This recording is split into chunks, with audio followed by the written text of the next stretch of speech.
Hi friends, so welcome back to apple ABCD. இந்த வீடியோவில் நாம் தலைவலியும் அதுக்கான தீர்வும் பார்க்க போகிறோம். இப்போ பார்த்தீங்கன்னா உங்களுக்கு அடிக்கடி தலைவலி வரும்போது இப்போ நீங்கள் எளிய முறையில் உங்கள் தலைவலியை நீங்கள் இது பண்ணிக்கலாம். இப்போது நீங்கள் பார்த்தீங்கன்னா உங்களுக்கு காதை நீங்கள் உங்கள் காதனுடைய இந்த சிறிய பகுதி இருக்குது பார்த்தீங்களா, அந்த பகுதியை அழுத்தி விடுங்க. மெதுவாக ஒரு 1லேருந்து 5 தடவை இல்லை 1லேருந்து 10 தடவை ஒரு நிமிஷம் செஞ்சிங்கன்னா போதும். தலைவலி உடனே உங்களுக்கு நிற்கும். ஓகேங்களா? அடுத்ததாக பார்த்தீங்கன்னா தலைவலி எப்படி வருது நம்ம 3ஆக பிரிக்கலாம்.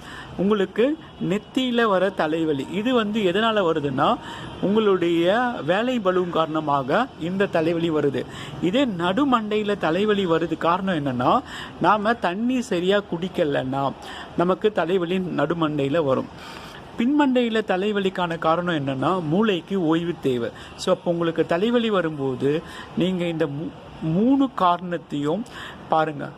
3 விஷயம் உங்களுக்கு வருதான்னு பாருங்கள். தலைவலி முன்மண்டையில் வரும்போது நீங்கள் என்ன பண்ணுங்கள், ஸோ உங்களுடைய ஒர்க்லேருந்து கொஞ்சம் ரிலாக்ஸ் ஆகிட்டு அதுக்கப்புறம் அந்த வேலையை தொடருங்க. அப்புறம் உங்களுடைய நடுமண்டையில் தலைவலி வரும்போது தண்ணி குடிங்க. அதே போல் இப்போ சாதாரணமாக உங்களுக்கு தலைவலி இருக்கும்போது பார்த்தீங்கன்னா இப்போது வினோத் அவர்கள் செய்தா போல் உங்கள் காதலுடைய அந்த காது மடல் அந்த சிறு பகுதி இருக்குது பார்த்தீங்களா, அந்த பகுதியை நீங்கள் லேசாக அழுத்தி விடுங்க. அவ்வளோதான், வேறு எதுவுமே தேவையில்லை. இதை 1லேருந்து நீங்கள் 5 தடவை அழுத்தி விட்டீங்கன்னா இல்லை 1லேருந்து 10 தடவை அழுத்தி விட்டீங்கன்னா தலைவலி நிற்கும். ஓகேங்களா? ஸோ இது போல் நிறைய விஷயங்களில் வீடியோவில் பார்க்க சேனலை சப்ஸ்கிரைப் பண்ணுங்கள், சேனலை மற்றவங்களுக்கும் ஷேர் பண்ணுங்கள். Thank you guys, have a nice day. Thank you.